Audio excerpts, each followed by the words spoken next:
With today's farm stretching farther and farther out, you have to be able to switch between fields quickly and efficiently. So in lap 2 of the face-off, we're taking it to the streets with our roading competition. It's not just about getting up to top speed, it's about getting there smoothly and efficiently. Machines will be scored on shifting performance and cab comfort. But before we do that, we'll first begin by looking at ease of operations by having the growers back up the machines and hooking up to a tillage tool.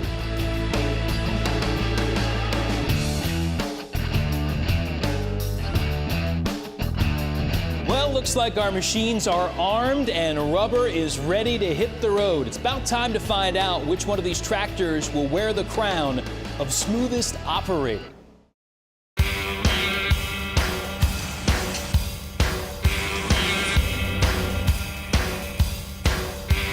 I'm very used to driving one because we drive them almost every day, and this is what I have on my farm.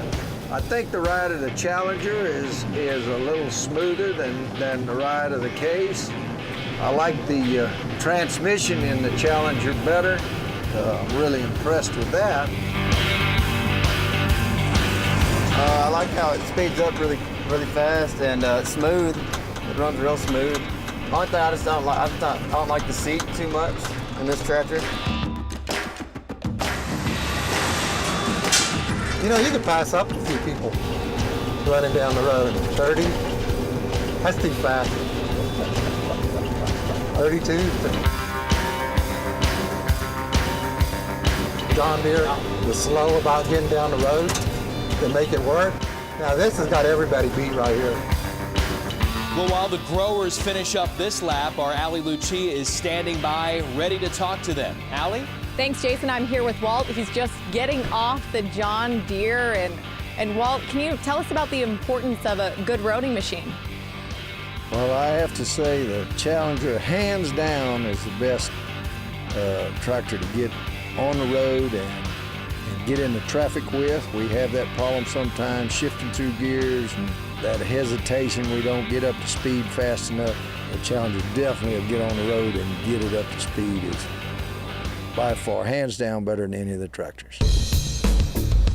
Well, these machines certainly have covered a lot of ground out there with both power and precision, which is the perfect transition to our Precision Ag Moment, brought to you by AGCO's Fuse Technologies, connecting your farm enterprise like never before. I'm here with Jason O'Flanagan, Senior Marketing Specialist from AGCO. And Jason, in round 1 of tillage, we saw how the AutoGuide 3000 can help growers in the field, but how can this precision ag technology help in between fields? Sure, Jason. The Fuse technology is so much more than just auto steering. Ag Command is our telemetry product. It helps you manage your equipment both in the field and out of the field on the road. You can view it using any laptop, tablet, or smartphone. As an example, we have here, on the top of the screen, we have our Challenger tractor running. At the bottom of the screen, we have our Deere tractor that's sitting on the side of the field. Obviously, if we want to get more details, we just simply click on the green tractor, and of course we get our Challenger information, green because it's working, of course, and we get our simple information like what speed we're moving at, engine hours, fuel levels, heading, and approximate address. Pretty easy. You don't need an engineering degree to understand what's going on. No, a 5-year-old could use this, trust me. Well, the Fuse technology, the Precision Ag Command in the Challenger, making things simple and effective in this all-important round 2 of roading. The growers are just about wrapped up, and Allie is standing by with their scores. Lap 2 in the books, roading complete. I'm here with Chuck, and just getting off the machines, Chuck. What machine did you like the best as far as roading goes? I preferred the Challenger. Just the transmission and on the highway test, it was to me, it was smoother. The Deere transmission, I don't know if it was, but it seemed like it was surging back and forth where the Challenger did not.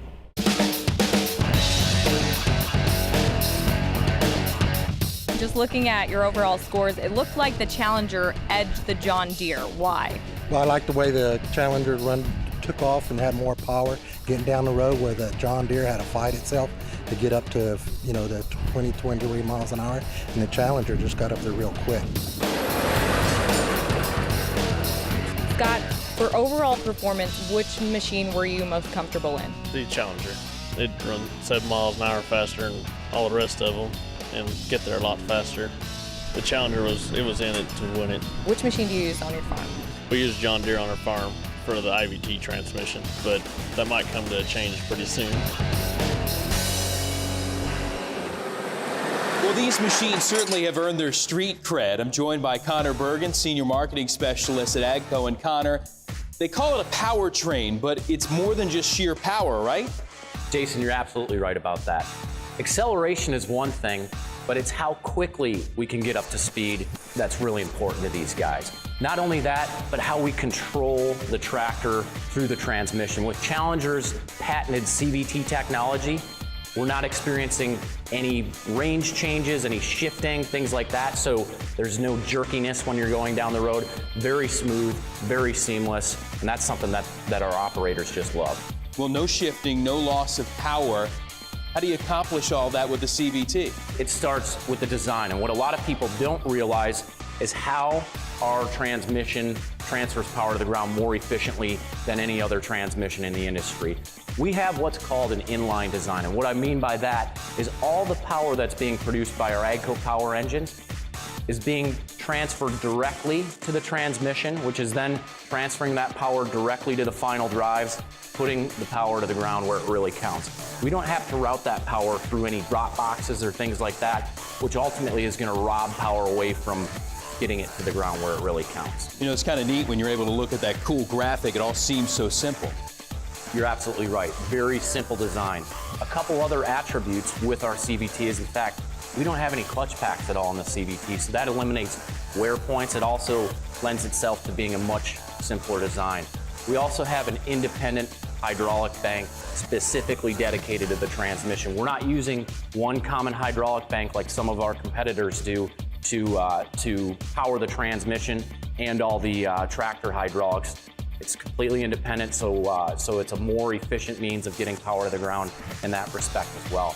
So it takes more than muscle to get the job done overall. A simple and efficient design for the Challenger. But let's see how this road trip wraps up with our growers and their scoring in this round.